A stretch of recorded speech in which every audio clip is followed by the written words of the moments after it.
What? Merry Christmas? Yes. Yes. My bad. One holiday at a time. Yes. Merry Christmas from all of us at 13 Dimensions. Merry Christmas, Happy Hanukkah, Happy Kwanzaa, Mele. Melikalikimaka. Yes. I am so glad somebody actually knows how to say that. Don't look at me. I wouldn't be able to. So how's everybody doing? How's Christmas? We're getting there. Yeah. It's we Christmas. Are definitely getting there. We got Star tree Wars up. going on. Got Santa's ugly elephant back. Here I am, the oddball without the hat. One of us is not like the others. He's got the gorgeous hair. You can't cover that. He's playing Jesus this year. I haven't heard that one before. Wow. And I thought I was bad. Oh, you'd be surprised, Scotty. Guess I'm not the only one on Santa's naughty list. She is. Stand up a little bit.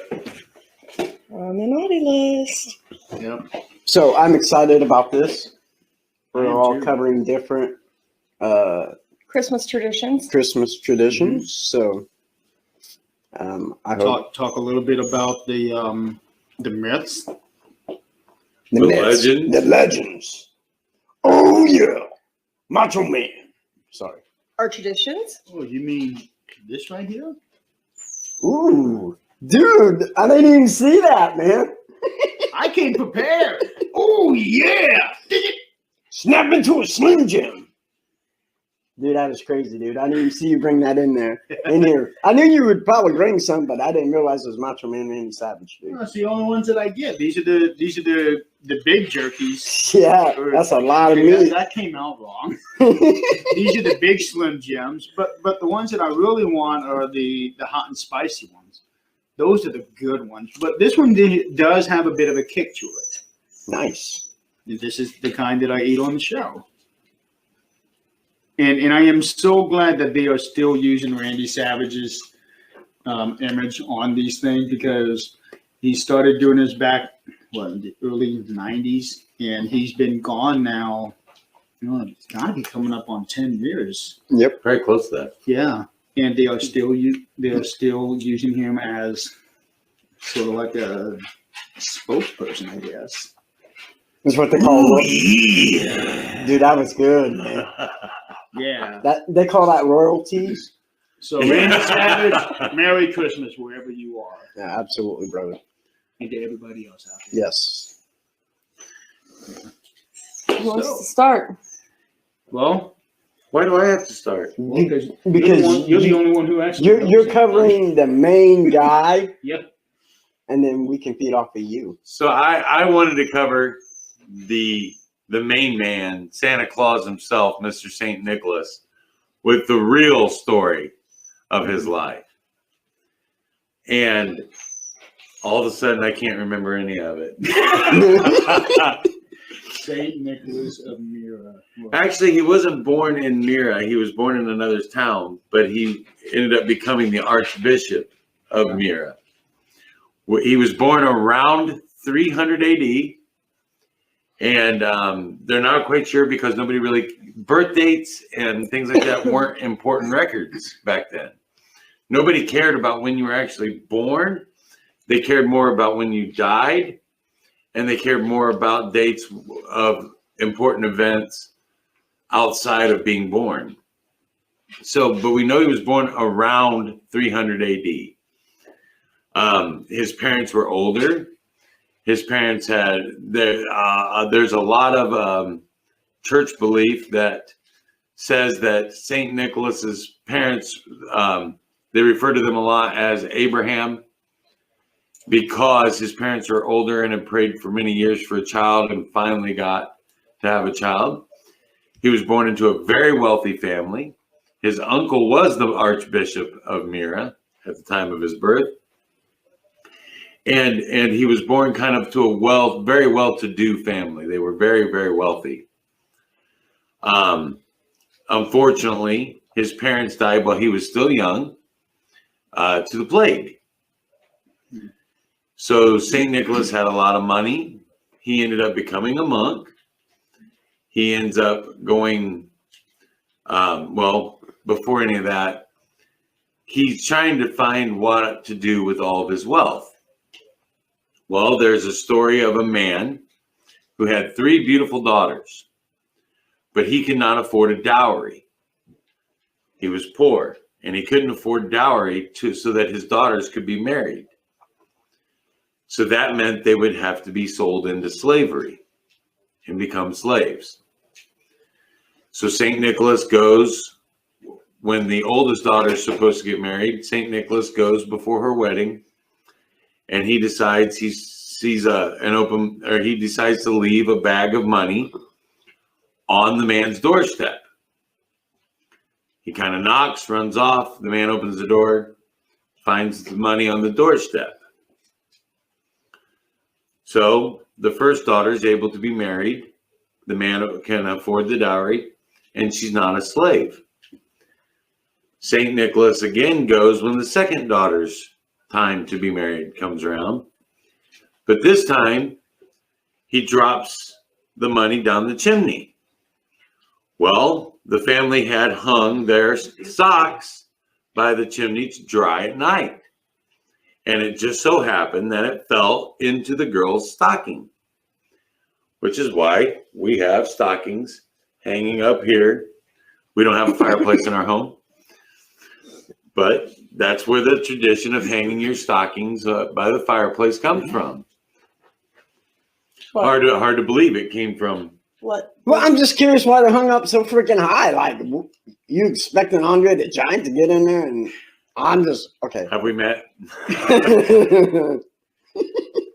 Don't worry. We'll put a stocking on a stepladder. I appreciate that, That would man. help for you. Yeah, absolutely. Merry Christmas. Merry Christmas.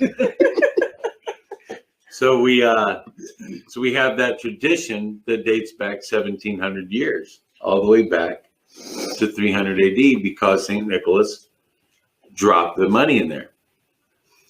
The third time he goes for the third daughter, the man of the house wants to find out who's doing this, because St. Nicholas is trying to keep his identity secret. Okay, now before we go there, was he actually St. Nicholas at the time? No, his name was Nicolaus. Okay.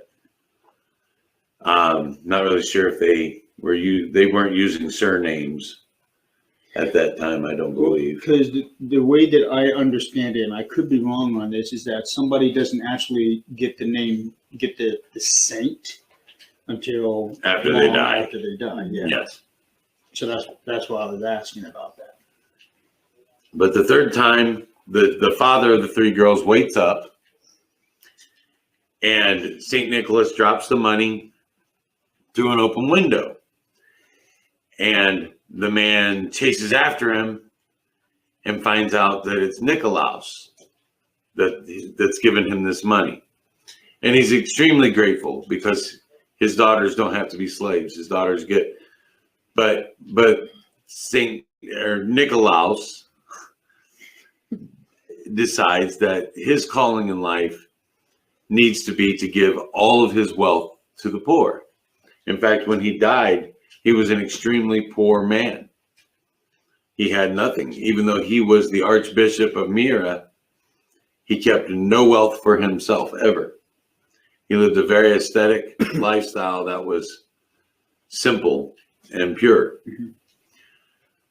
We also know that St. Nicholas became the saint, the patron saint of children. And the reason for that is in the story of the Council of Nicaea. So Constantine, the emperor, decides to get all of the archbishops together in one place so that they can discuss theology and what was going to be in the writings, what was going to be taught, what wasn't going to be taught. Certain people were teaching things that did not fit well with what the rest of the religion actually held true.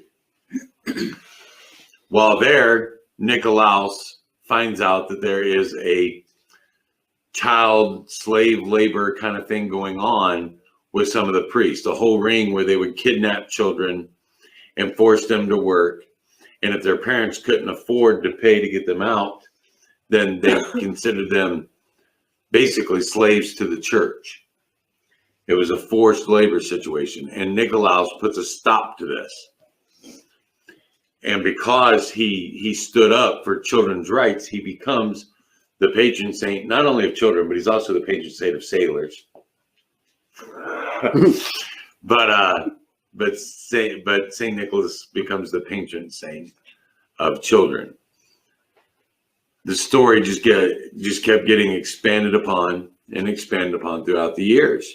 How this one man gave away everything he could give to help the poor, the defenseless, and things. And in my opinion, Saint Nicholas is still alive today in all of us. Mm-hmm.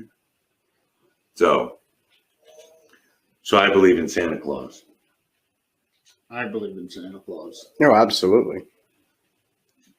He better bring me something good too. Scott, you have to be good for Santa to bring you something good. In fact, a lot of the legends we will discuss today, you have to be good. I know your deeds. I don't know what you're talking about. Of course you don't. I'm innocent. But you know, you talking about that is so interesting how the folklore and legend has carried on into today's tradition, especially for us. Yes. And what I finding even more interesting is how us in our country, in the United States, a lot of what we celebrate is actually more of a European tradition. Well, what you have to understand is when it comes to those stories and it comes to those traditions that carry through Christendom, most people who are biblical scholars would tell you that Christ died in the springtime. Correct. And that he was also born in the springtime, not December 25th. But there was a pagan tradition that the pagan tradition was the winter solstice. Yep. They celebrated the winter solstice. Well, if there's one thing that the Romans were beyond great at, it was assimilation. Right. Look at the Greeks. The Roman Empire started from the Greek Empire. Well, how do we make the Greeks happy? Well, we're going to take all their gods. We're just going to rename them a little something different. So as they spread northward into these pagan cultures, they decided to keep the pagan dates for their holidays, just change the holiday. So that's why we celebrate Christmas on December 25th. You don't want to get me started on the nativity scene. I'll ruin it for you. No, we're And this is why he is the historian. Exactly what I was going to say. This man's This is why knowledge. He's the historian. He knows his stuff that the rest of us three don't. Basically. I know enough about it. I live with them. I hear it quite often. Okay, I yield to that. So I'm sorry. But I mean, it is true. If you look it up, it is true that the Romans were just masters at assimilation, absolutely. and taking a culture and consuming it, but making the people happy about it.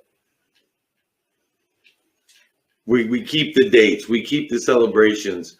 We're gonna make you part of us. We're gonna make you part of us, but we're also gonna make us part of you. So would I be wrong to say that that was probably the inspiration for the board? I'm not exactly sure. What? Jeremy has studied the board more than I have. I only know what I've seen.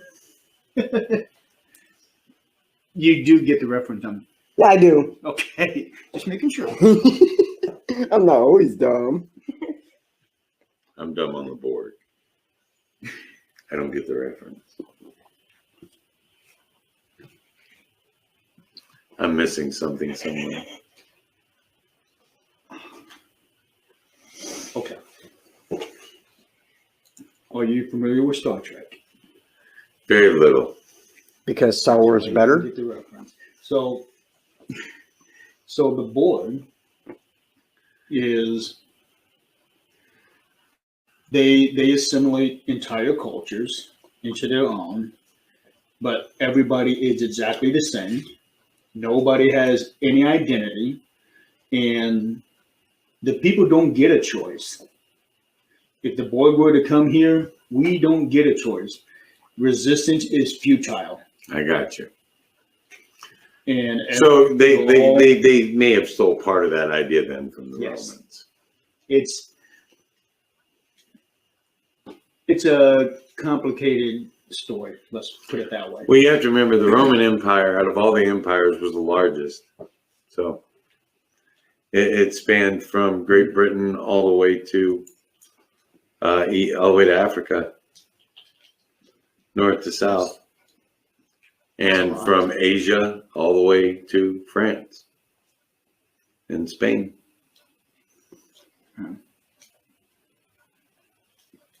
That is a lot. Yeah. Largest empire ever.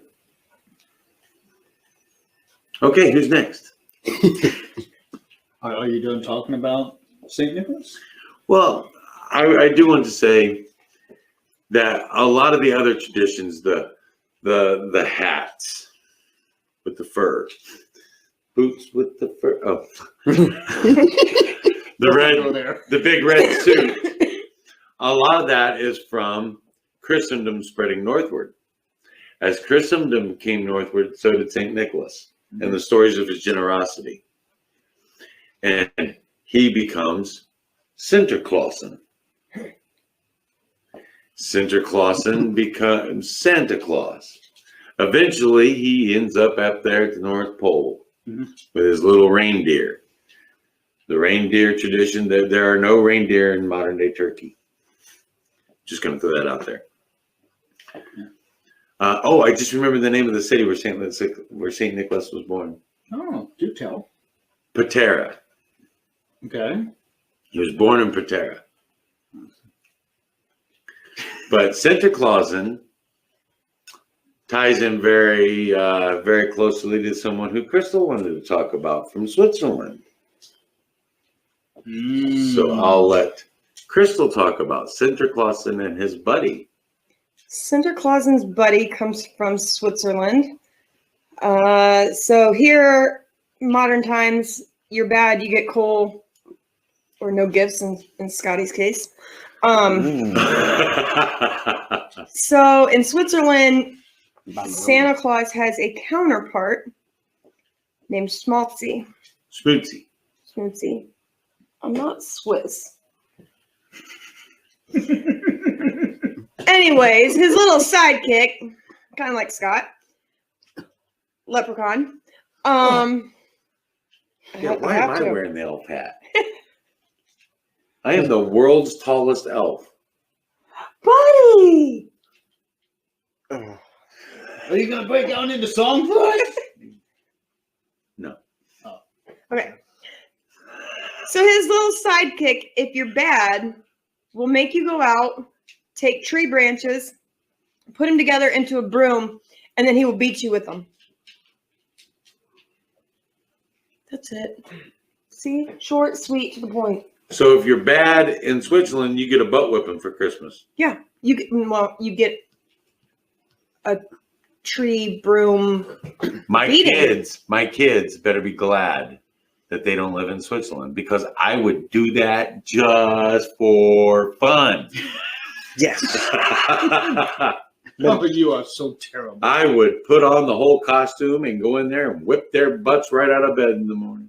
Ooh, dang. Wow. Oh. And you look like you take such glee from this. Yeah. Well, I mean, I am the dad who told his own children there was no Santa Claus because they were so ungrateful one year for their Christmas presents. Oh no. All three of them? No, The two youngest. The two youngest. The other ones were older and had already figured it out. But my son was about 10. And he spent the rest of Christmas mad at me, not because Santa Claus wasn't real, but because I had lied to him for 10 years. No, well, that makes sense. Okay, that's kind of different because I think I would be more mad that Santa wasn't real. No, they didn't care. He was mad. He we didn't care lied. about that. He was mad that we lied. Wow. He's like, I've been being good for 10 years, For nothing. trying to get Christmas presents for nothing.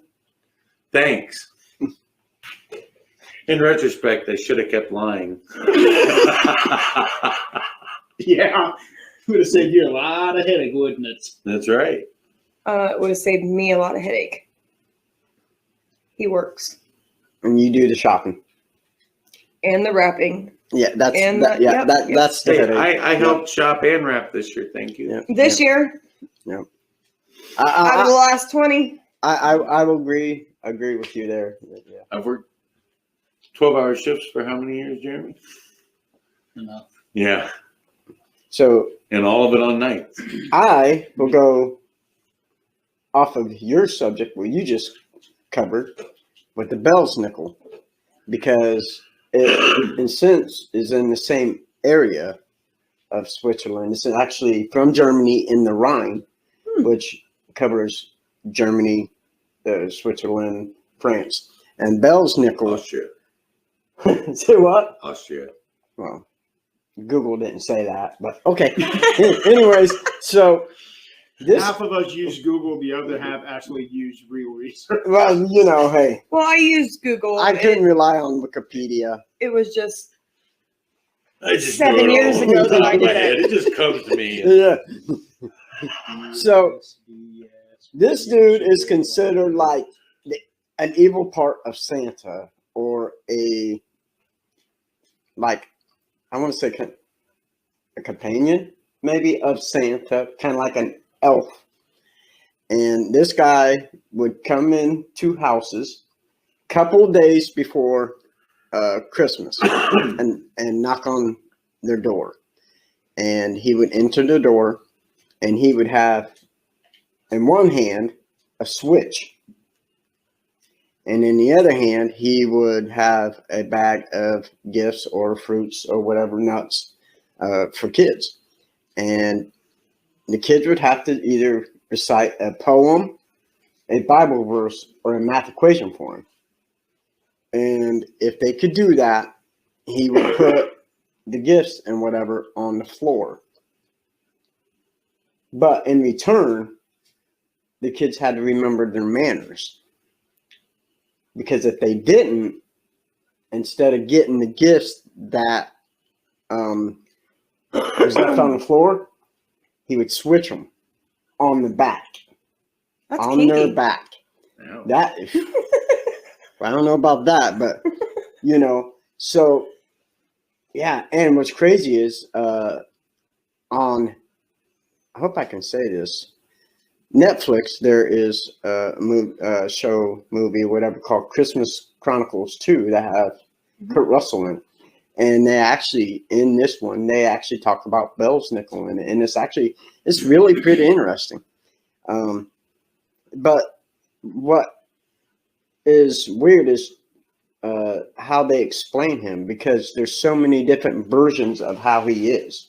One of them is he's a guy in all white, and he can then turn into like this smoke or this fog and come through a keyhole for the house.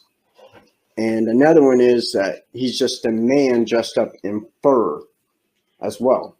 Boots with the fur. Oh. Right. Everything with the fur. But a third one is that he is a guy who dresses up with a mask that has horns and or a tongue sticking out, which is odd because of one of the ones that you're going to be covering has kind of like the same concept from Germany.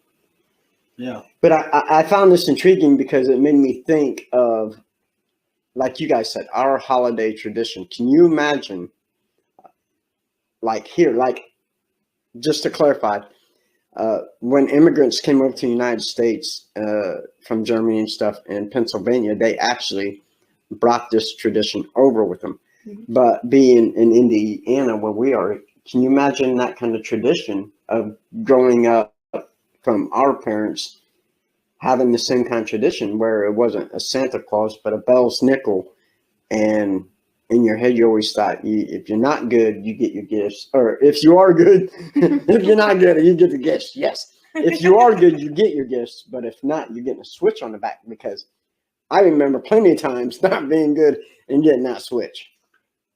You know, Every day. but that doesn't surprise me from you. What about the time your brother decided to get a Switch? Yeah, that was great. He comes back with a little green one, Yeah, no. and my mom whipped him with it. So the next time she told us to go get a Switch, he came back with this humongous log because he thought if that little bitty one hurt that bad, then the great big one wouldn't hurt so much. And my mom was laughing so hard she didn't whip us. That would make sense. I want to switch him, not kill him. I told him not to get the little green one. Mm-hmm. But, you know, I just love that, how they described that, you know, you better behave or you're getting a switch on the back. It's kind of almost religious, like the Cat of Nine Tails. Right. And like I said, it kind of goes in sight with what you were just talking Right. about. Right. Well, not only that, but I don't know if you've ever been switched on the rear end and had somebody miss and hit your back. You realize how old I am? Shut up. Well, when Abraham Lincoln was president, we didn't have switches. No. We earned those switches and liked it. Uphill, both ways. I don't think I ever liked it. Anyways, so yeah, that was my story on Belsnickel. So I found that very intriguing. Well, That leaves your turn. Don Juan. no, nobody done one. No, I'm not even gonna go. Okay, so what I'm going to be covering is Krampus, and this is one of the more famous stories here at Christmas time, because this Especially guy, since the 2015 movie. yeah. I've got 3 movies. The actual big budget film, and I've got 2 of the low budget films, the indie films, but they were still done very well. I enjoyed them. I watch them every year. As much as I love Christmas, I love the evil part of Christmas. It's cute. That's cute. So anybody who knows me, you know, Halloween is my Christmas, Yes. but Christmas is my Halloween. Were you born breech?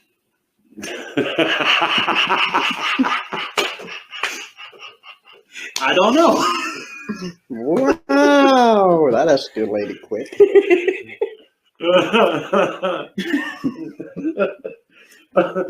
All I can think of was, did your mother have any children that lived? Oh my goodness. Sometimes I wonder if I might have been that 13th child. I got you. So no, I have not really had a chance to do any kind of research because I have been so busy with not only our team but the podcast and Pun TV. So I'm basically just going to kind of like read it off, just wing this one. So basically, Krampus came from the Alpine folklores for Christmas time, and he scares children who have misbehaved. Right. And it ties in with the not only St. Nicholas, but also what became Santa Claus, and another one called, I'm pretty sure I'm going to say this wrong, the D Mars. You know, for those who do not know that, it is a figure that is very similar to Saint Nicholas and Santa Claus, who has roots in Slavic paganism mythology. But that's not who I'm going to be talking about here. Krampus, basically, he goes after bad children. Scotty. What? 2 against 1. Ah, Yeah. And I'm pretty sure Tim would side with us on that one. Probably. Yeah, I see Probably. He's doing it. Yep. So, and basically eats the kids. Yum. I Yeah. love kids for dinner. This one's a little plump. So basically, Krampus has a little bag with him where he's got all kinds of spices and everything. No, not really. Oh. Paprika. Little chili on this one. Yeah. Sprinkle a little bit of cinnamon here. Y'all making me hungry. Yeah. You got some garlic I want to sprinkle on his head. He's gonna eat Scotty. Hey, where you going, man? I ain't got my nugs. Well, it's funny you should mention that, Scotty. Oh, no. It's funny that you mentioned that. This is for you, and this is for you since it's Christmas. Uh-oh. Go ahead and open your gifts. I'm going to let Scott open his first. No, you go first. And the funny, Nothing's gonna pop out at you, I promise. sorry, folks, my I Jingle promise. Balls had to release some eggnog.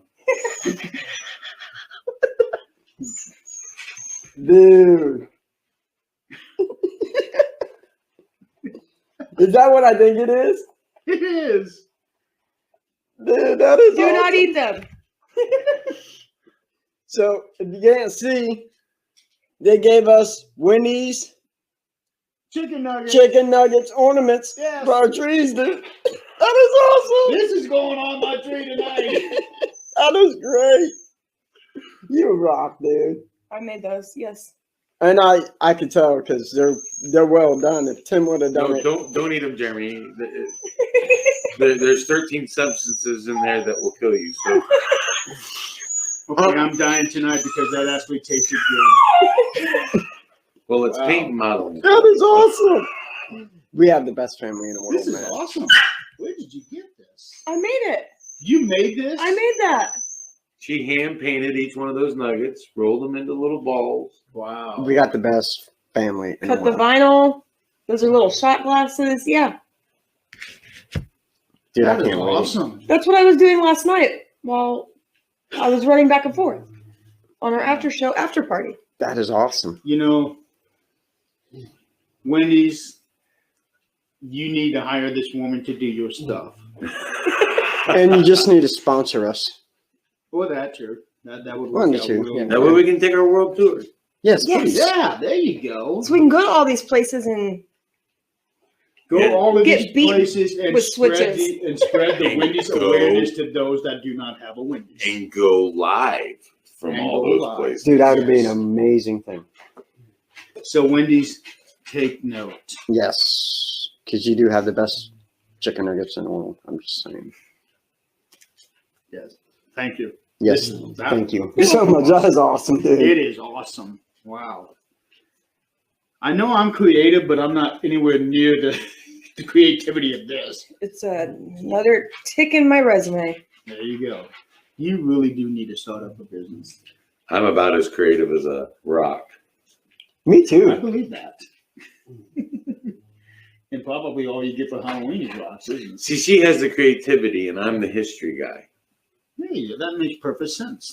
I am just a funny idiot, dude. And I am, well, let's not go there.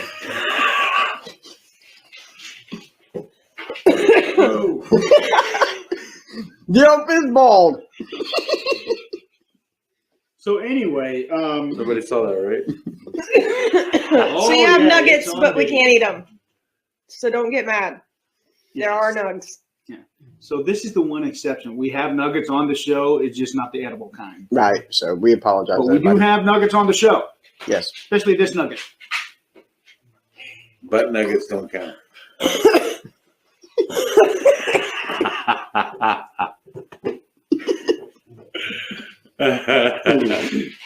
So Do you see what she has to deal with? Exactly. again, I'm sorry. Exactly. Me too. And I think other people will start to realize that too. So basically, I'm just going to read this off here because I don't have anything in my head like this guy here does. This guy's got so much knowledge in his head that it's actually kind of pushed all the. The hair out. Yeah. That's what happened. It pushed all my hair out. Mhm. So I So I am can going take this to off. read this off of my phone. Except my ball. Because, like I said, I haven't really had any time to do any kind of research that I've been wanting to do. Blah, blah, blah, blah. I can't even talk. That I've been wanting to do the last couple of weeks, but everything has just been so hectic. With the holidays coming up. Yep. With the work things going on at work, and of course you got your family obligations. Then all the fun stuff that we do that we don't get paid for. So the I got history. paid once. Huh? I got paid once. Jesus. Man, for what that's worth. So the history of the Krampus figure has been theorized as stretching back to pre-Christian Alpine traditions. And one person who actually published an article back in 1958, Maurice Bruce, wrote, "There seems to be little doubt to his true identity, for in no other form than the full story of the horned god of the witch is so well preserved. The birch, apart from its phallic significance, may have a connection to the initiation rites of certain witch covens, rites which entailed bonding and scourging as a form of mock death. The chains could have been introduced in a Christian attempt to bind the devil, but again, they could be a regiment of pagan initiation rites." So again, if you're bad, you're going to get AIDS. Well, yeah, but there's also traditions where they held festivals. And they still, That yes, is very they still true. do. And, Yep. and over there in Europe, Krampus is very popular. Yep. They have parades. Yes.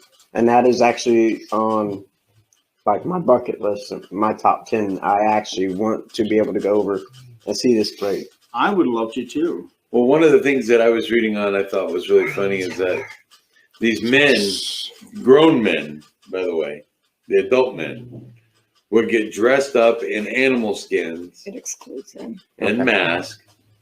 Yeah. Mhm. And run around the town creating mischief and havoc, wreaking havoc on everyone. That's Halloween. And that was one of the traditions that I wrote or that I read about, was that these guys would get dressed up and go out and just have a good time. It was like Halloween for adults. Pretty much, yeah. Exactly. So here's another thing here that I do for whatever reason I cannot talk today. Maybe if you go to bed at night No. Let's not talk about it. and get up in the morning. Oh, it was afternoon. I know. After this guy here called me 1,000 times trying to wake me up. So anyway, another person, his name is John Hogneman. I think I said that right.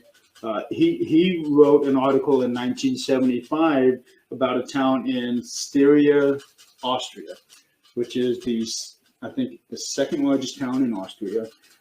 What he wrote is the St. Nicholas Festival we are describing incorporates culture elements widely distributed in Europe, in some cases going back to pre-Christian times.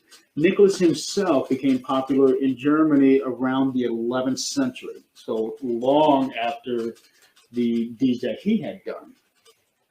The feast feast dedicated to this patron of children is only one winter occasion in which children are the object of special attention, others being Martinmas and the Feast of Holy Innocents and New Year's Day, which is something that apparently Scott thought this was all about. Masked devils acting really bad and making nuances of themselves are known in Germany since at least the 16th century, while animal masked devils combining dreadful comic antics appeared in medieval church plays. Again, I am not very good at talking, so bear with me. A large literature, most of it by European folklorists, bears on these subjects. Austrians in the community we studied are quite aware of heathen elements being blended with Christian elements in the St. Nicholas traditions and other traditional winter ceremonies. They believe Krampus derives from a pagan supernatural who was assimilated to the Christian devil. Dang. And there's that word again, assimilation. Mm-hmm. Yeah, It happens a lot through history, folks. I believe that. And I also believe that what we understand now is probably very, very far from the ideals that they had way back then. Yeah. It's almost like one of those things where I'm going to say, "Hey Tim, I'm going to buy a car." By the time you tell Crystal tells Scott, Scott tells other people, I now own a car lot. Yep. Right. It's the game of telephone. Yeah. I like to call it muddy history. Because it kind of, you take a little bit of reality from here, a little bit of reality from there, a little bit of reality from here, and then it all gets swirled together in just a big mud hole. Pretty much. Yeah. Like swirly ice cream. No ice cream, Jeremy. Leave it to the ice cream guys to talk about ice Right. cream. Yeah. I mean, We're looking in ice you cream. might as well just call it a mudslide. That's And you That's are more- the that's big more of boy Crystal's that alley. starts that slide. Yeah, I am. Ain't nothing wrong with putting a little dynamite in an avalanche to get it going. Just try to be up at the top with the ski so that you can ride that avalanche. Oh man, that would be so scary. More of a snowboarder. Snowboard. I've done both. Ski, snowboard. Yeah, that works. sled. Sled. Your ass is on the ground. Sled. Or my personal favorite, just go tumbling down there and build a big snowball around you as you go down there. Look, Mommy, Frosty. Yes! Frosty the Snowman.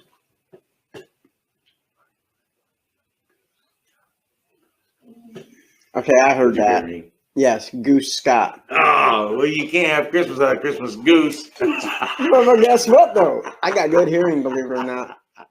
It's just selective. I got smacked. Ouch. You're lucky I didn't smack your arm further up. Yes, I am. He has no right arm, right? None. I got one good arm, one bad arm. Yes. He cannot do his shoulder at all. So you're basically at our mercy. I can bend my elbow. I can get my hand up to my nose. That's about it. Yeah, I just can't move my shoulder. Or smell your fingers. The wrist, the elbow. I can move all that. Wow. Just not this. And I can't. The doctor told me I can do this. Ooh. So Like that Shaquille O'Neal. So I can get my Christmas groove on. That's about the extent of my limited dance skills right there. Yeah, that's about the best I can do too. Don't look at me. I'm not saying how I dance. Oh, Scotty can dance. I've witnessed it. And the various outfits that he wears while he's dancing. I don't know You what just you're have to talking watch about. when he starts backing his butt up. Embrace. Now that concerns me because I'm sitting behind him. I'm just telling Maybe you. you're gonna get ghosts. I ain't had no alcohol. You want to switch seats with me? No, I'm good. Okay. So, the stories, and that's the evilness on the other side of St. Nicholas, Yeah. is how if you're bad, well, Well, that's You're not because gonna the turn three out of too us well. have those evil tendencies, and he is probably the only good one of this group. Well, hang on What? now. I do know a little bit about the story of the Yule Cat. dude, and I, Oh, I want yeah, to hear about that one. yes. So the Yule Cat is a Jeremy's creature. been in the Sure. eggnog. If he thinks he's a good one. I do. The Yule Cat is a cryptid creature, and it's a very large cat, ranging anywhere from the size of a man to the size of a house, Ooh. depending on where you hear the story from. Right. They believe it came out somewhere between 1000 and 1500 AD. So the story of the Yule Cat is that he comes up to your window at night.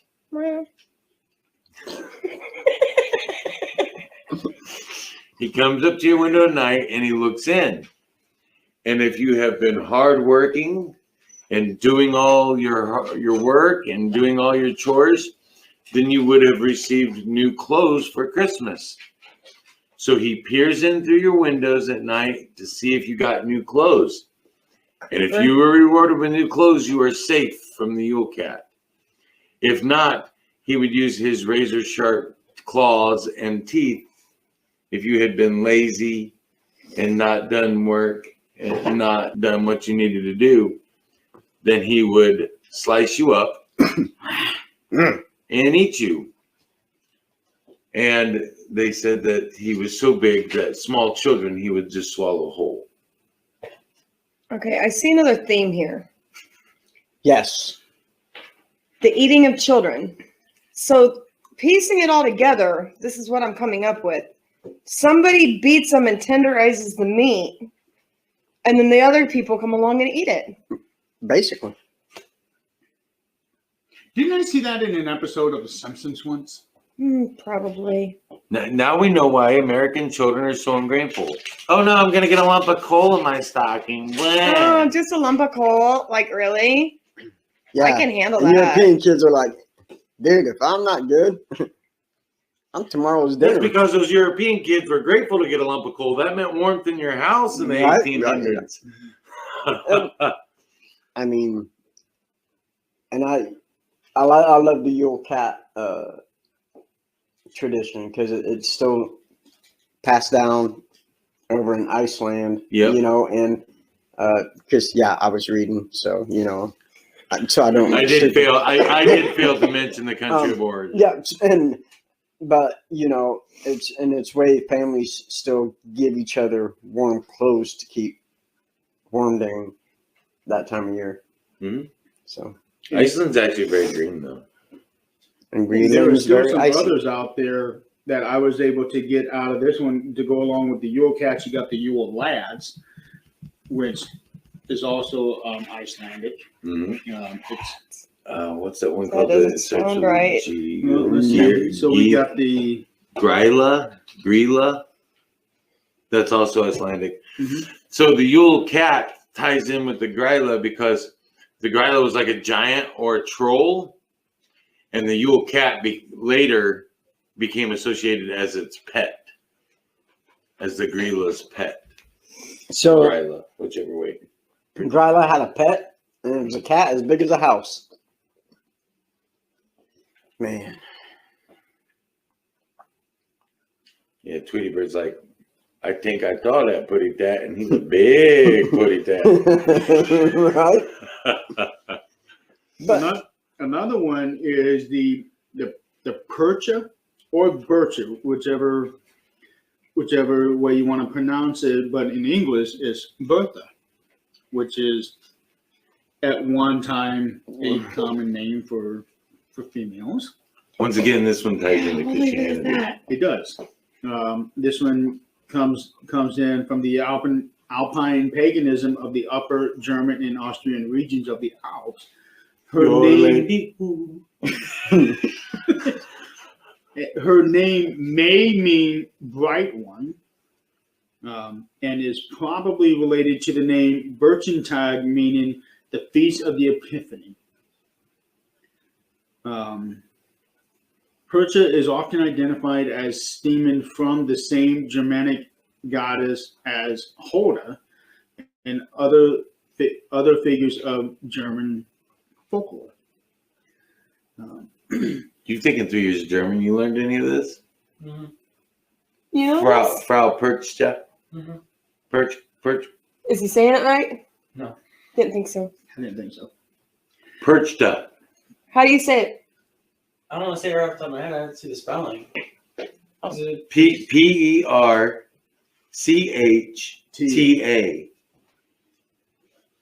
Hold on, man. Come on, Mason, get on in here. We have a 3-year German student. So, right here. Percha? Something like that. That's what we said. Perchta. Yeah, but you don't have the R sound. Percha. Percha. Yeah, get the R sound, Dad. Yeah, dad, loser, honestly. There's one of those ungrateful kids. Christmas. He's getting Just some. getting beat. He's getting some coal. He's getting the coal. He's also getting the Yule Cat. Oh, he's gonna get beat for Christmas. What he We got a switch for you. The only problem is she's got to hold him down. That's why I got these guys. Good luck with that one. Uh, So anyway, Perchta is Hulda's southern cousin or the equivalent of, as they both share the role of guardians of the beast and appear during the 12 days of Christmas when they oversee spinning. That's what it says. well, I also know that when Christendom came, they tried to take the pagan god and make her evil. Mhm. So a lot of the belief of her being an evil witch comes from before pre-Christian. She was a goddess. Post-Christian, she's known as an evil witch with a hag-like expression, carrying a cane, normally a very sharp knife that she would disembowel people with and take their organs and replace them with straw. And that she has an iron, long, pointed beak nose made out of iron. That was all put in post-Christianity. So as Christianity spread, that was one of the gods they tried not to assimilate, but to discredit.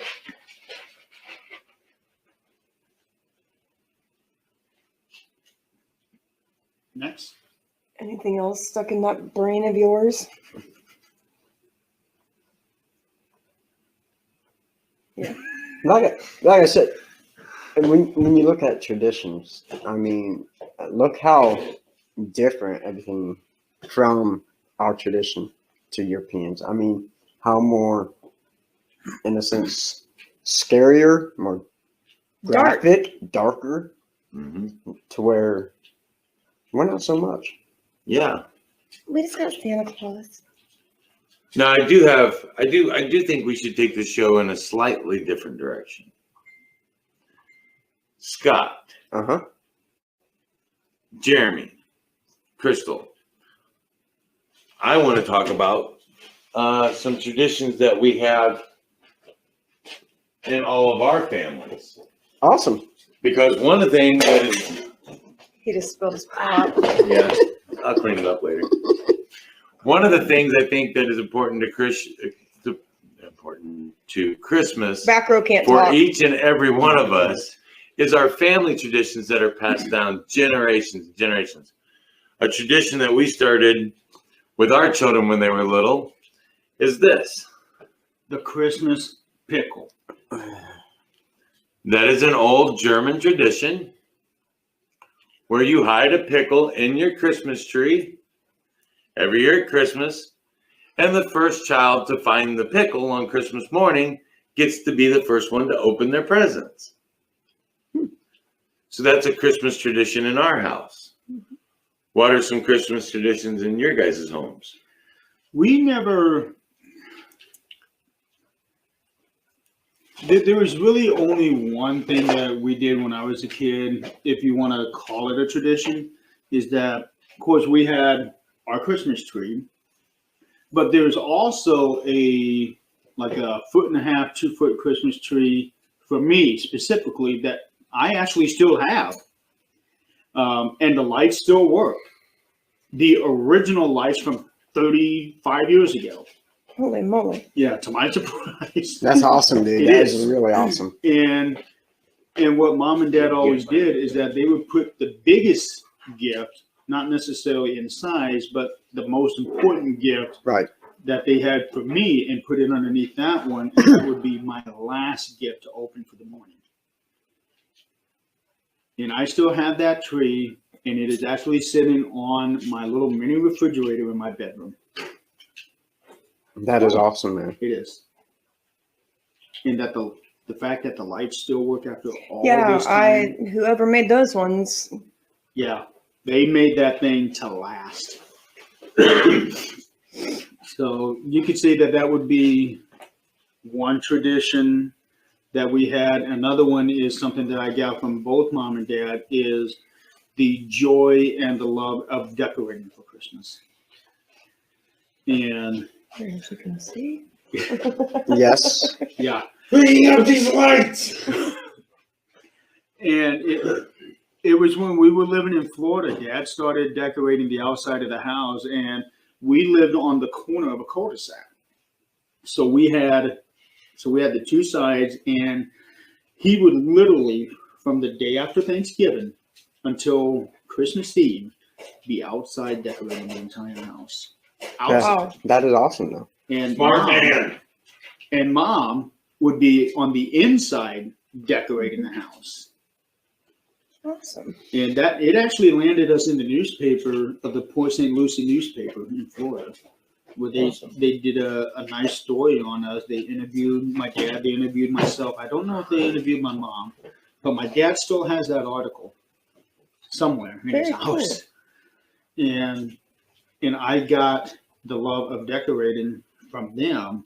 And even though I live alone in my house, as you guys have already seen, Scott, you were finally able to see it last night. Yep. My house is decked. I literally decked the halls inside and outside of my house. He takes that song literally. Although I didn't see any boughs of holly. No comment. Crystal, what about another tradition from our house? I'm gonna let Scott go first. Oh, yeah, I'm sorry, Scott. Whatever, Tim. I thought you had already gone when I got up to go. No. No, I was Well, the one doing all the talking. Growing up, I don't remember a whole lot of traditions, but being married, with April, we have started each Christmas Eve. The kids we get new pajamas every year, so on Christmas Eve we all exchange and get new pajamas, which I absolutely love. It's become a great tradition for us to do. And still having a couple kids in the house, I like to read Night Before Christmas on Christmas Eve. And I think that's always something important to me as a good tradition. And that's something I want my kids to continue. Even if they don't read the night before Christmas, pajamas, it's just a nice little tradition, and they don't have to be expensive, so for us it's definitely on Christmas Eve we all open up new pajamas. Very cool. So I'm kind of old, that's why I don't remember growing family traditions, so Very cool, man. there you go. That's short and sweet. Damn. So unlike Jeremy, Christmas is my favorite holiday. I will go all out and I will celebrate Christmas from the day after Thanksgiving clear through. So for us, there are several traditions. Yeah, there's a lot of traditions here. Let's see. So Tim proposed to me December 2nd/3rd. I say it that way because it was 2:00 in the morning. So where he proposed was the Marion Walkway of Lights. So it's a tradition to always go down there, see the lights. We go once by ourselves, at least, sometimes 2 times. We go once with the kids, and now I have started taking my niece and nephew, because I don't have grandkids, which I'm fine with. So we keep passing that down generations. From when I was a kid, we always did Christmas Eve with my dad's family, Christmas Day with mom's family. So every year for Christmas Eve, which I think you did get to take part in this a couple of years before Grandma quit doing it. My grandma always made the same dinner Oh God. for Christmas Eve. It was always waffles and the smoky sausage links Ooh, yeah. See, yeah. every night But she made for yes, Christmas Eve dinner. waffles, but she burnt them horribly. The waffle maker, I think, was Older than her. as old as Grandma, and we always set off some smoke detectors when we were It was cooking. really People need to realize that smoke detectors are not timers. well. Grandma kind of was. Her waffle iron was so old. How that old when- was it? Yes, Timmy. Ba-da-cha!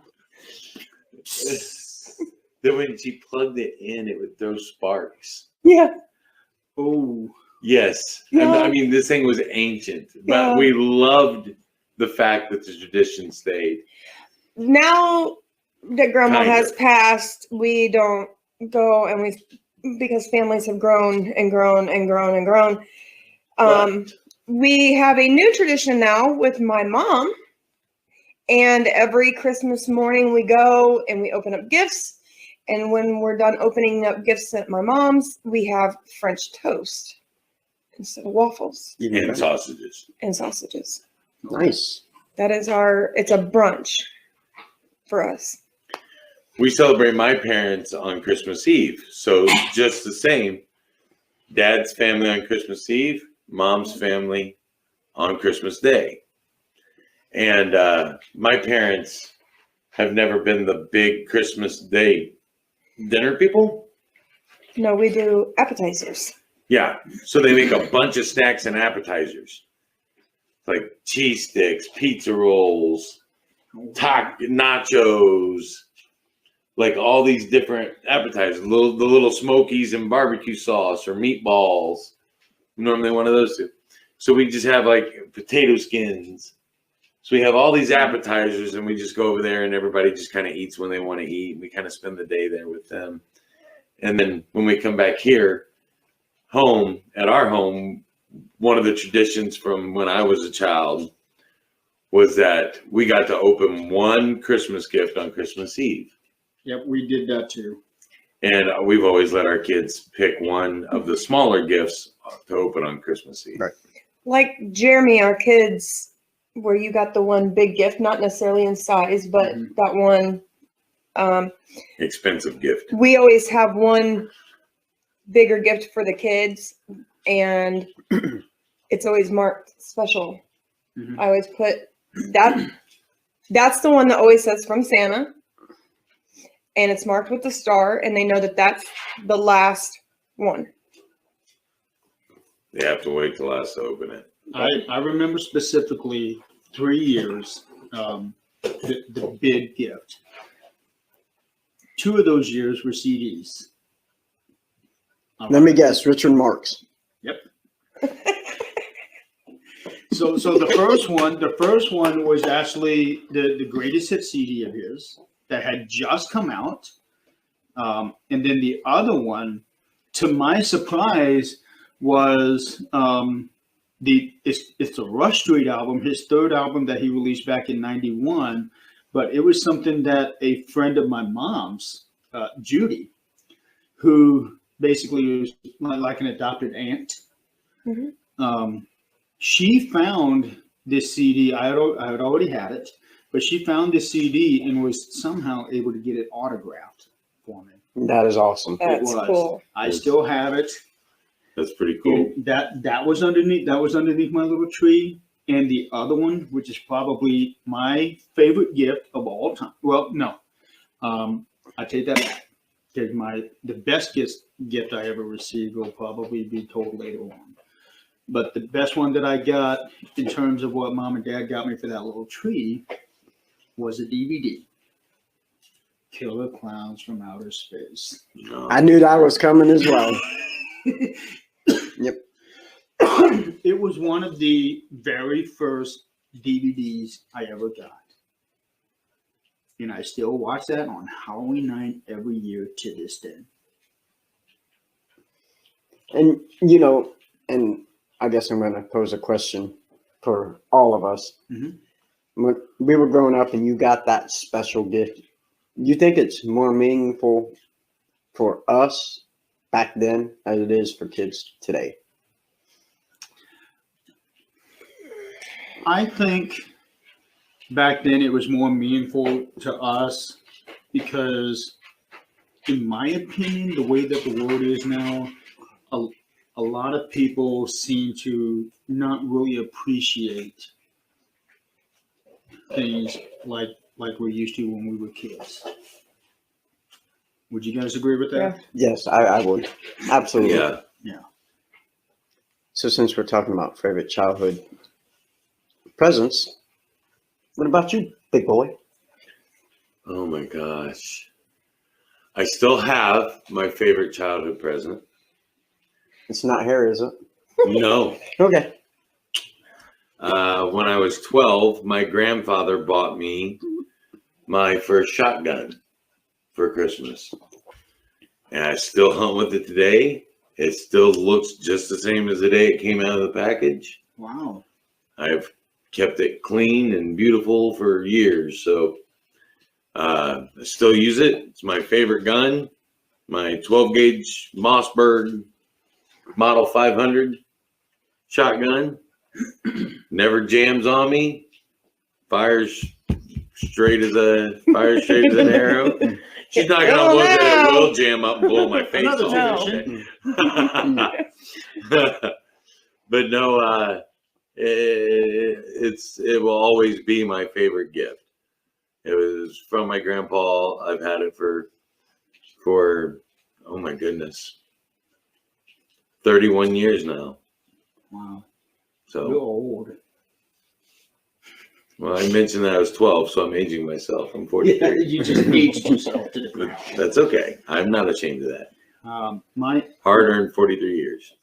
My favorite gift was actually something that I really received last year, and it wasn't a physical gift, but it was somebody's heart. Aww. Last year, somebody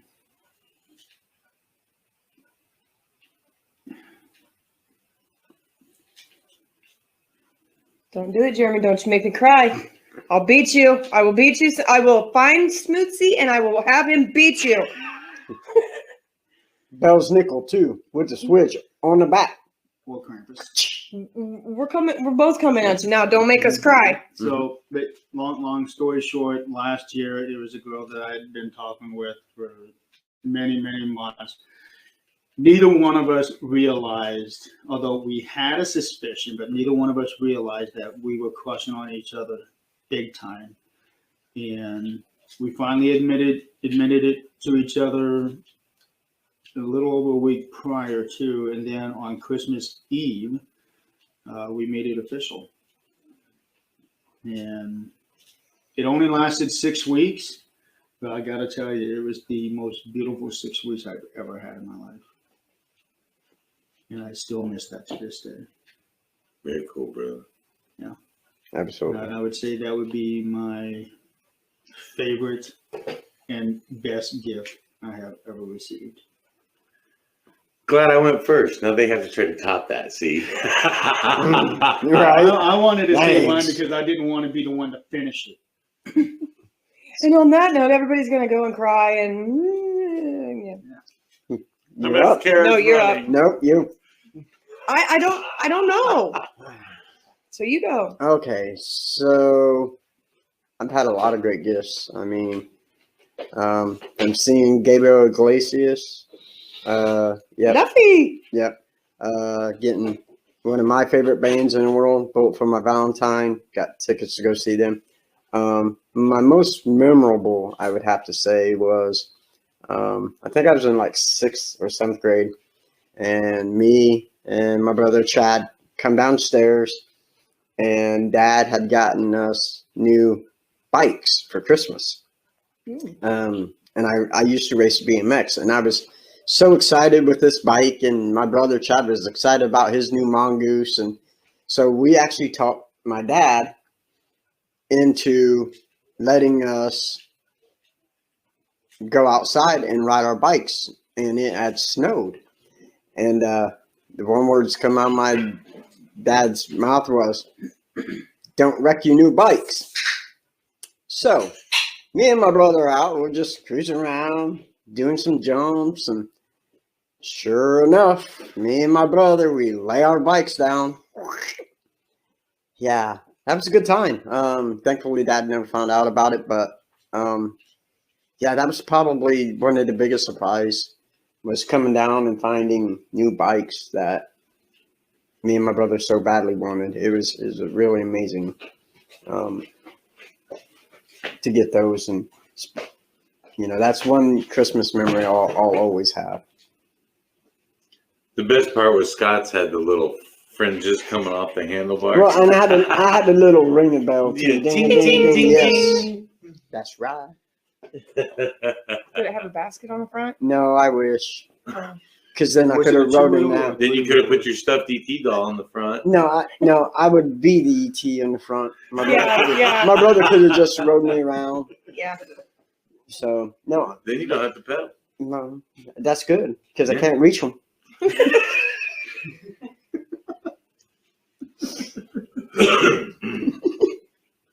Wow. You're up, homie.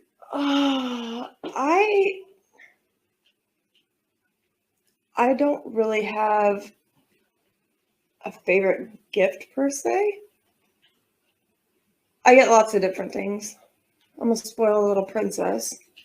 Not at all. No, You do realize you can see. Yes. for me, it's not.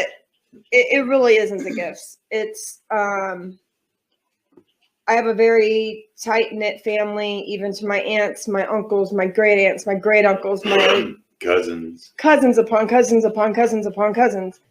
That's a lot of cousins. Yeah, Family. Catholic family. And that explains a lot. Explain just. Yeah. And for me, my favorite gift would be getting to spend time with all of them. I can remember as a young child, it went from my grandparents to my great uncles. They each, every year, somebody else hosted Christmas. And you would have like me and my parents and my sister and brother would do our Christmas. Then we would do Christmas with grandma and grandpa and my mom's brothers and sisters and their kids. And then it was everybody. And it was just, I can remember playing cards and Christmas music going and everybody's houses being decorated and all the, Those euchre tournaments were legendary. yes. But that's the kind of stuff that's Christmas to me. It's not what is underneath the tree. Almost every year I get I know you guys can't see it, but these guys can. My Christmas village, I get another piece or two for my Christmas village. And they're meaningful and I love them. And each one of them represents somebody or something in my life. And we have our Christmas bulbs that we get every year when we're marrying. And my kids know, you break a bulb, I'll break your... Behind. Because they are glad. I was going to say skull, but okay, that works. That's a little nicer. Krampus would look like Saint Nick when I'm done with you for breaking my bulb. But it's being with family more than anything. I would give it all away to just be with family. You know, that's one thing that I never really got to have in my adult life, because when I was a kid, Christmas was all about family, but it was always me, mom, and dad. My brothers and sisters were all grown up and moved away. So, and my grandma, because my grandma lived with us for most of my life up till the time that she passed away when I was 19. If she didn't actually physically live with us, she was within a mile. And that's how close knit we were. My dad's mom, and her middle name was Hope, who my daughter is actually named after. Because when she passed away, I made a vow that my first daughter would be named after her, and that's how I got Angelia Hope. That's how we have Madeline Nadine. Yeah. Nadine is my grandma's middle name. It's Michaela Jean. She's named after Tim's grandfather and my grandfather. And then Mason Alexander is named after Tim's grandfather as well. So after moving out on my own, yeah, Christmas Day I would always go to mom and dad's house and spend Christmas morning with them. And now it's dad and Angelia. After that, there really is no Christmas dinner unless, like I'm thinking this year for Christmas, I'll probably make my enchiladas, which my dad loves, and I experiment with my enchiladas all the time, which you probably wouldn't want it. I know you would want it. I put all kinds of spices and buffalo sauce and everything. Oh, yeah. You're gonna give me Howard's toilet demons, is what you're saying. I'll let you talk to Howard about that. And I make it to where it's guaranteed that each bite of the enchilada, or each enchilada, is different. The way that I do it, and I've been doing it now for about 10 years, and my dad loves it. Very cool. Right Yeah. on. And that was one thing I was actually looking forward to. Was looking forward to this year, stemming from last year, is actually being able to have a family. Because she's got 2 great children, and yeah, It's not easy. it's not easy. Christmas is different for everybody. It is. And with COVID this year, it's still really different. Yes. It's even more. Like I said, we always do our Christmas. We do my Christmas with my mom and my brothers and my dad and my sister and my nieces and nephew. And normally and you can ask Tim, we love Christmas. We do. It's my favorite holiday. But it's so hectic. Yes. Mm-hmm. Because it's get up here, my kids open their gifts. Okay, everybody, you see what you got? Great. Pack your crap. We're going to grandma's. Okay, pack your crap. We're going to an aunt's house or an uncle's house. And Well, on the rare occasion they came to us, which is always nice. and then with Madeline, it was always okay, in between here and there, let's drop her off to her dad, because Right. we always split holidays. Right. And so it was always crazy, busy. And I'm kind of glad that we have COVID, in a sense, that we're not going to be as busy this year. Right. We're going to be able to sit and enjoy. But we are going to do a StreamYard call with my aunts and uncles. So that way we can all still see each other, because I have not seen my family, and Tim can attest to this. About every 2 months, we try, all my aunts and uncles and cousins, we try to do something to get together. It might be a cookout. It might be play cards. It might be something. And we haven't seen each other we haven't seen Aunt Linda for almost a year. Yeah, due to COVID. Yeah. So it'll be nice. It's going to be different. It's going to be really different, but it's going to still be nice to see them. You know, there is something I do want to touch up on, part of what you said. But before I go into that, there is one tradition that I forgot to mention, and that was something that my mom did every Christmas morning. she would make a huge casserole for us. Like an omelet type casserole. It had all kinds of eggs, had potatoes, had spices. It is so good, and she only made that Christmas morning. Now, see, that plays into a little bit of what I was going to mention next, which is what about New Year's traditions? Does anybody have any New Year's traditions? My family used to make my great-grandmother's soup every year for Christmas.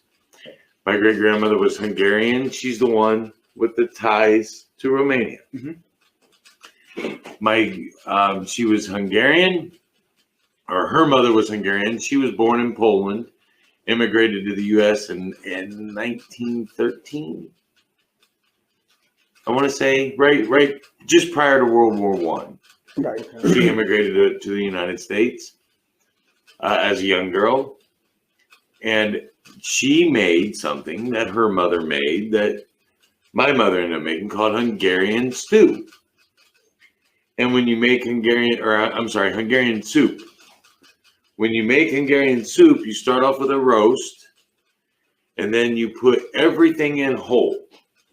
So whole stalks of celery, whole potatoes, whole carrots. You can peel them or whatever, but you just put it in the pot whole. And then you would make a tomato paste base and boil it for hours and hours. And there's tons and tons and tons there. And we always put in homemade noodles as well. And you boiled it in a great big cooker. But when the roast is done cooking, you take it all out and you put it all in separate bowls. And it's served smorgasbord style. So you go through and, okay, I want some meat in there. So you cut off some meat and you put it in your bowl.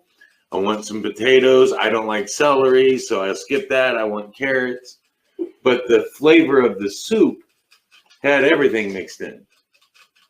Okay. Nice. So you had this really awesome, flavorful soup, and it would break a sweat out on me and my dad every year so bad. We would just be pouring sweat. That hot? That spicy? Yes. Wow. The other New Year's Eve tradition we have, that was always New Year's Day. New Year's Eve tradition would be, I kind of started this with my kids. One year for Christmas, I got the entire works of the Three Stooges on DVD. So we started having Three Stooge marathon on Christmas Eve. Wow. So after the ball drops, we would stay up as late as we could watching the Three Stooges. That's pretty cool, man. It is. Yeah. Everybody loves the Stooges. I'm a huge fan. There's actually one guy, I seen him on TV. He's got Three Stooges tattooed all over his body, including his face. Yeah, I know. Yeah. I love them, but not enough to tattoo them all over my body. That's what this guy did. He had every Stooge tattooed, his entire body was covered. Wow. But I do love. This is my other Christmas tradition. Oh, yeah. Baking. Chex Mix. Puppy Chow. No bake cookies. Peanut butter fudge. Chocolate fudge. Buckeyes. And peanut brittle. Oh, I almost forgot. Yeah, that's a tradition I like. That's a tradition a lot of people like. Because when it comes to food, I like food. As I gotten older, we really don't have any New Year's Eve, New Year's Day tradition. But I remember eating, I believe it was like steamed cabbage the day after. Mm-hmm. You know, Supposed to be- to bring. Oh, my German roasted almonds. Yeah. So, and my mom would make that with like smoked sausage. I can't forget my nuts. So It's supposed to be, I don't remember which culture, but that's supposed to be a good blessing for the new year. correct. So, and I do remember that. So, you. These are 4 What hours about in you? the crock pot. Can you eat them? No. Sorry. That's okay. New Year's Eve, I always spend it at my dad's house. Every year, for as long as I can remember, I would be watching the Dick Clark special. Yes. Rockin' New Year's Eve. Yeah, every channel has their own special, Mm-hmm. but in my opinion, Dick Clark was it for New Year's Eve. And I was always over at Dad's house, watch the ball drop, Happy New Year, yay. When Mom was alive, she would make us eat one piece of meat and one piece of cabbage, whether it was like lettuce or sauerkraut or something. She always changed it up every year. Right. I hated that. I did. She's like, if you don't eat it, you're not going to have a good year. Yep. Okay. So I ate it. And unfortunately, ever since she's passed, I've never done it again because that was always Mom's thing. And this year, for the first time that I can remember, I'm actually going to miss the New Year's Eve tradition because I'm having to work on New Year's Eve and New Year's Day, where I have to get up at 4 o'clock in the morning. Oof. Yeah. So I'm going to try to go to bed early New Year's Eve, wake up in time to watch the ball drop with Dad, then go back home, go to sleep for a couple more hours, then go into work. Because there's something special about the New Year's. And I know a lot of people aren't exactly looking forward to it this year for many reasons, not only due to COVID, but also, with the political. I think a lot of people are looking forward to 2020 saying goodbye. They are, but what is 2021 going to bring? I'm not signing up for it until I see the clause. Right. Just so you know, if I hear round 2, I'm going to be very unhappy. Ding, ding, ding, ding, ding. Mm-hmm. Nah, So, you never know. yeah. So that was our New Year's Eve traditions. I would just go to Dad's house, we'd watch it, Yep. then I would go back home and go to bed. And the next day, New Year's Day, there'd be a bowling tournament that me and some of my best friends, we would go every year. And we actually won the very first tournament of this kind, the first year.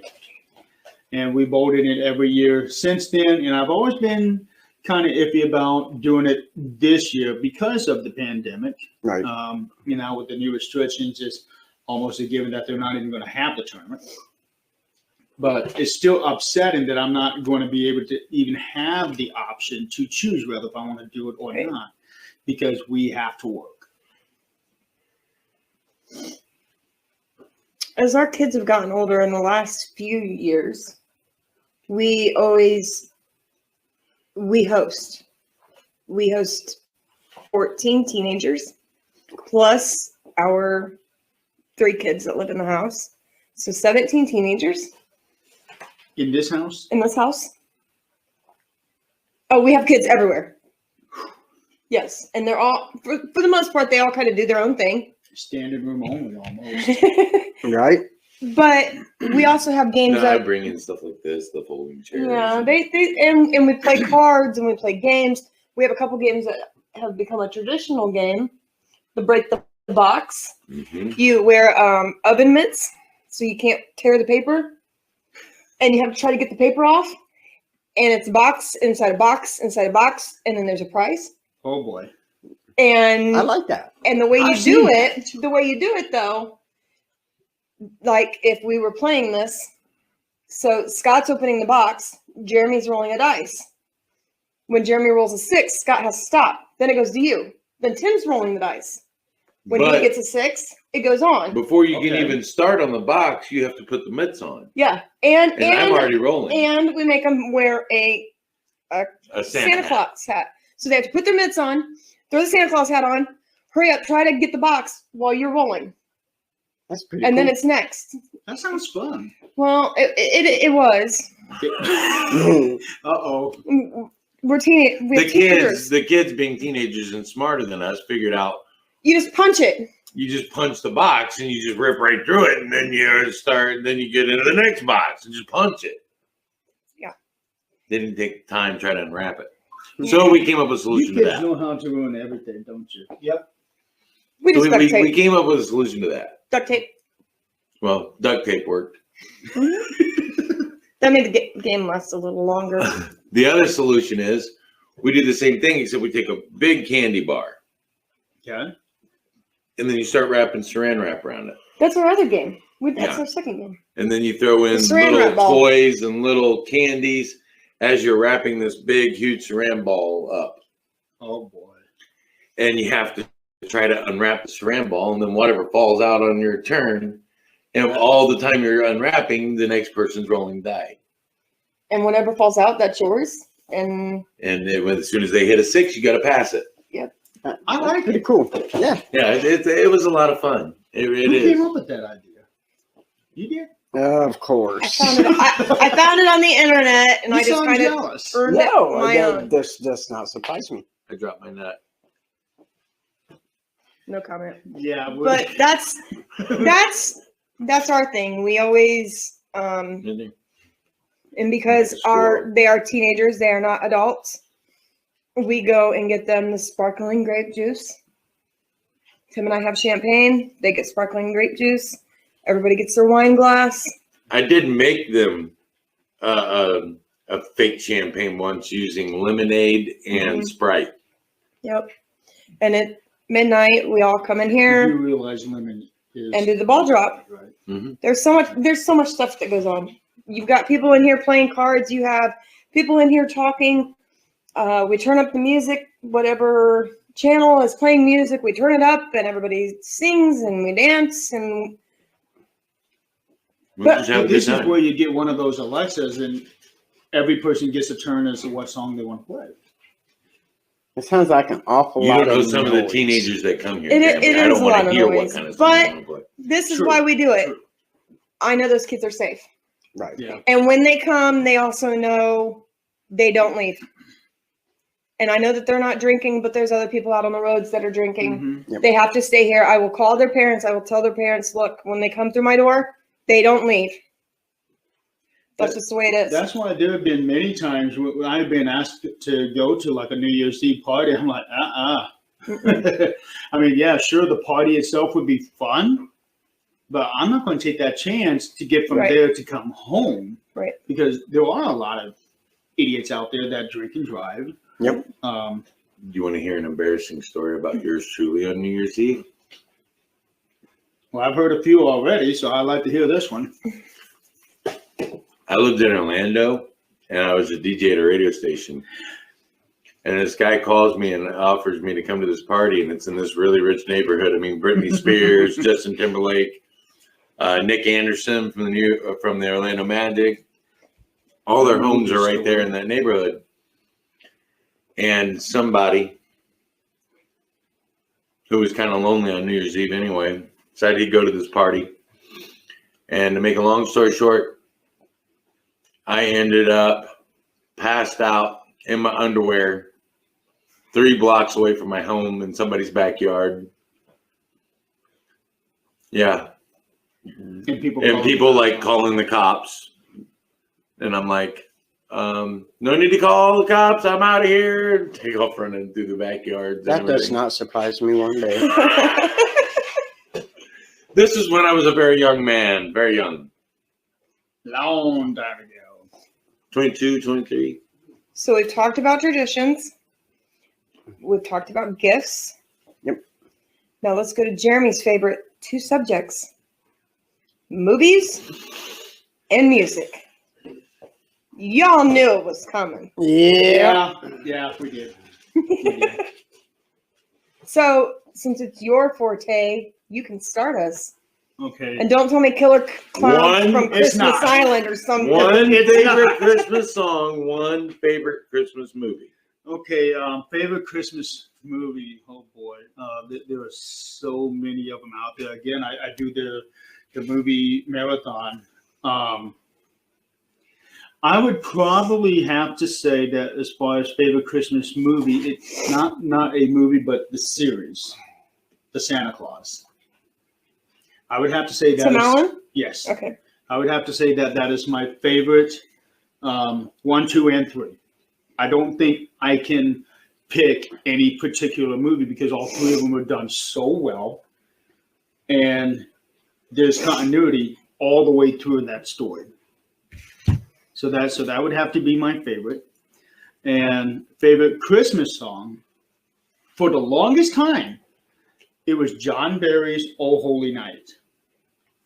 Up until about 10 years ago, now my favorite Christmas song is "I Heard the Bells on Christmas Day" by Casting Crowns. That's a good song. Because it is.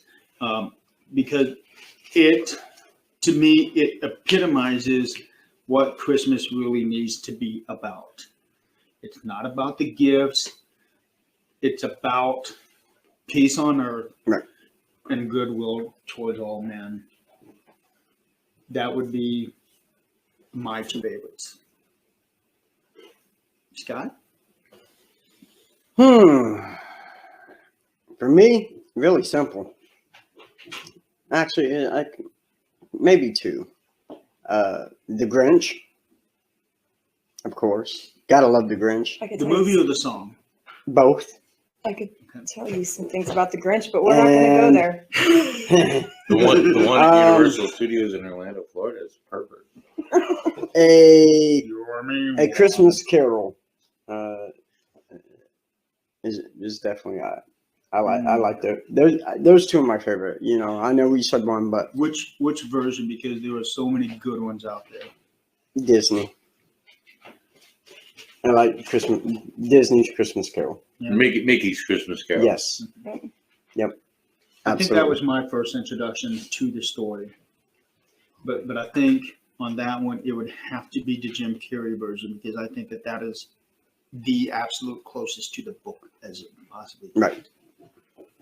Yeah. But Mickey's Christmas Carol, that's classic. It is. It's a very It's good classic. classic. It really is.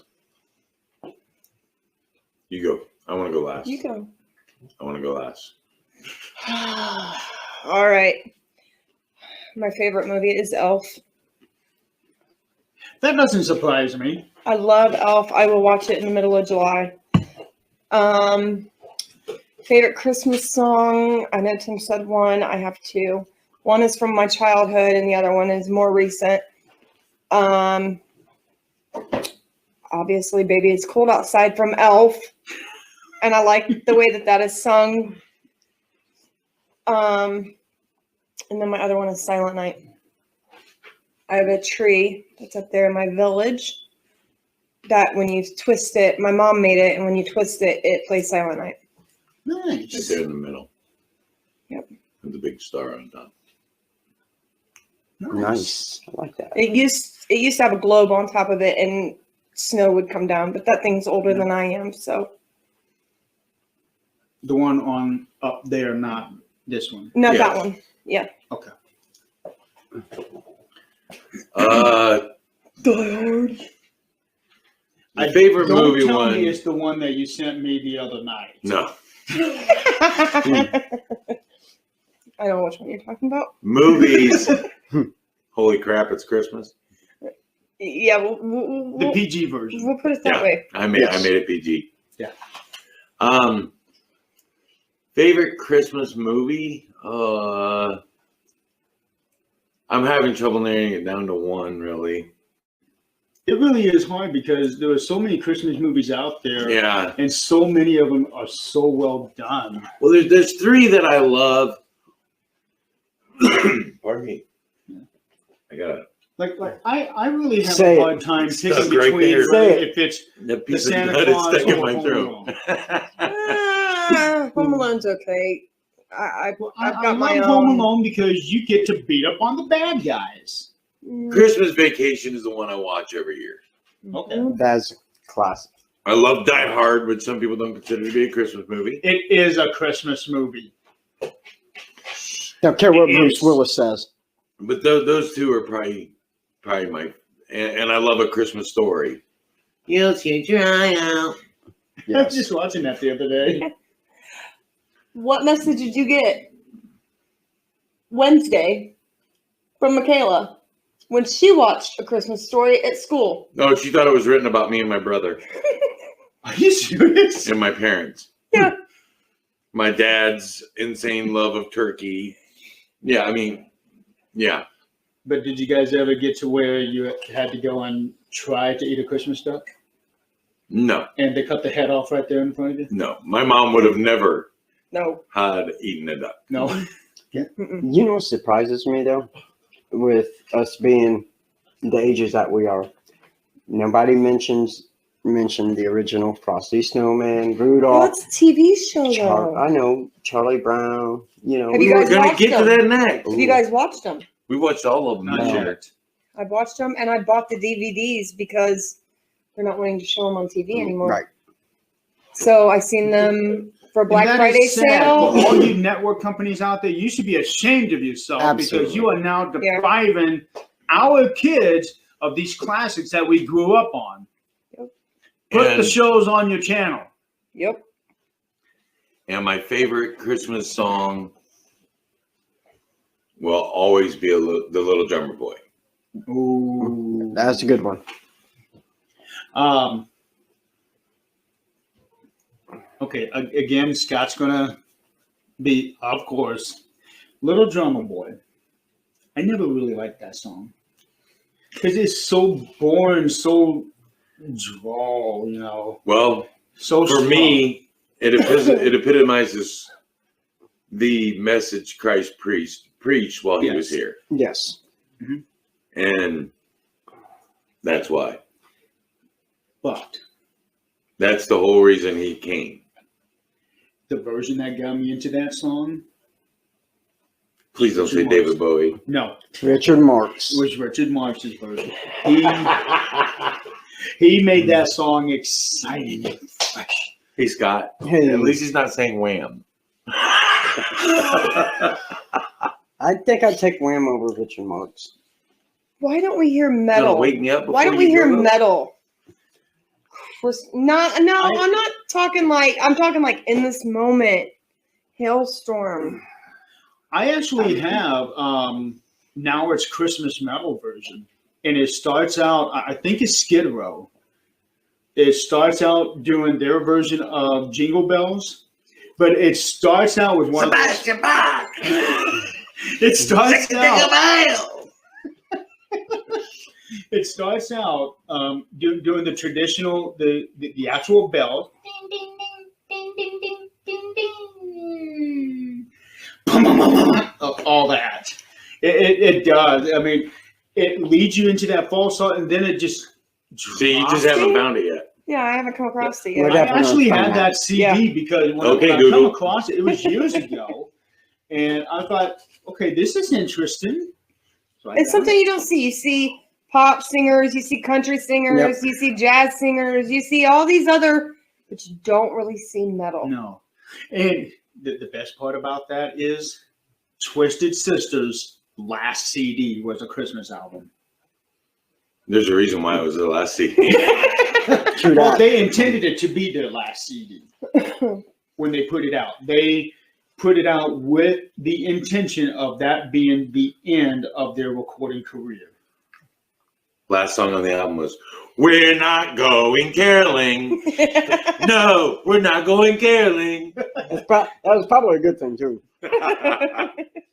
Yeah, but it's such an interesting twist when you take your Christmas music and all the overproduction that a lot of these people do, which it sounds really good, Mhm. but they put that pun intended twist to their Christmas songs.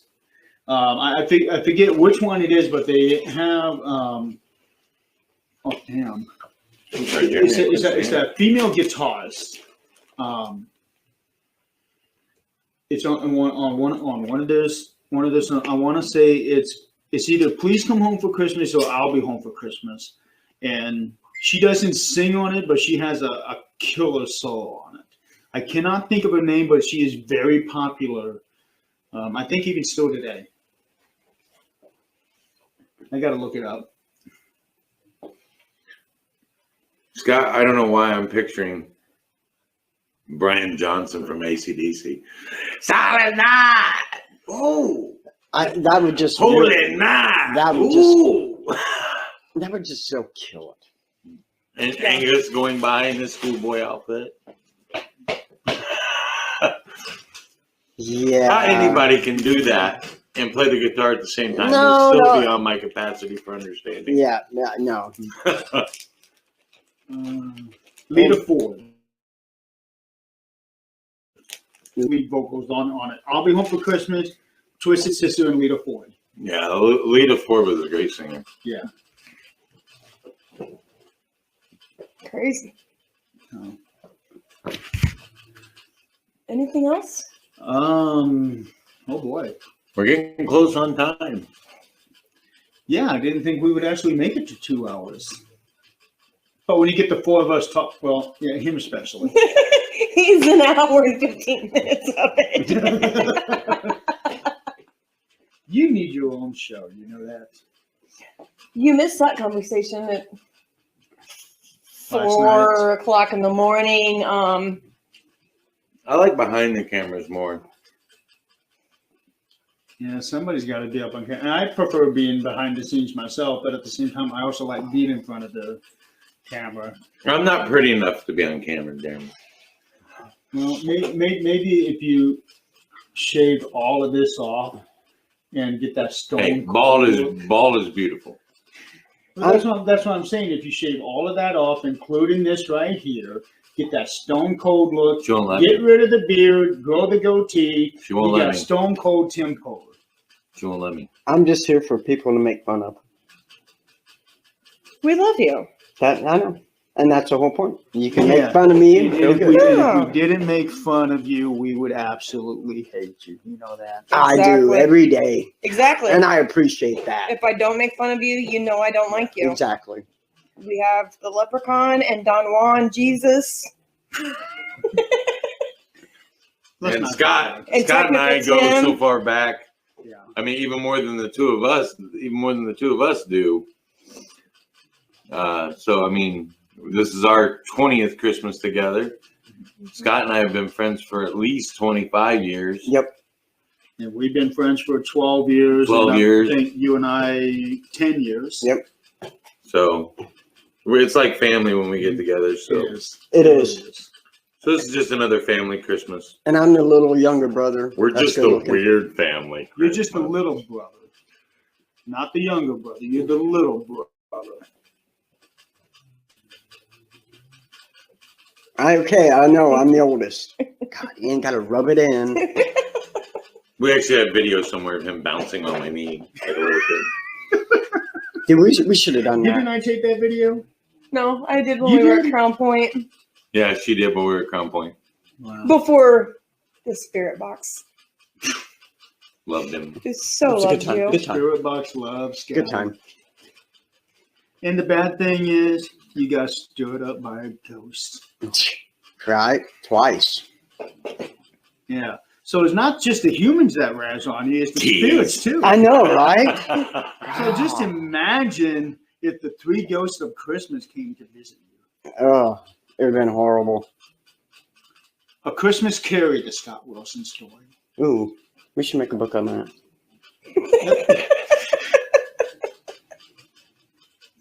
What? A good story. I'm sure we could make up a The story. Scott Wilson Christmas Carol. The real Ebenezer question Scott. is, when the ghost of Christmas past comes to visit you, do you really want that out there? I'm just We would saying. have to make it the PG version. Of I mean, course, when honestly, you're writing a script and making the movies, there are creative. I mean, who would you get to play Tiny Tim? I mean, It's got to be him. oh. I mean, God. think It was my DJ nickname Chinese. Well, there's reasons for that. because of the irony. Right. Yeah. Mm-hmm. Who would be the ghost of Christmas future? Who would be the ghost of Christmas future to show him his? His future? Yeah. Who would be that? We would have to find somebody who is evil enough to do that. Steven. Steven? We'll let Steven do it. Okay, so Steven, if you do it, it has to be PG. Sorry, I had to.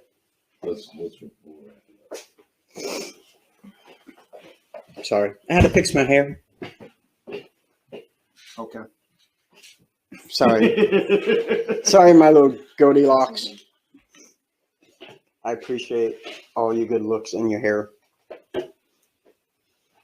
So anything else? I appreciate both your all's hair because I ain't got none.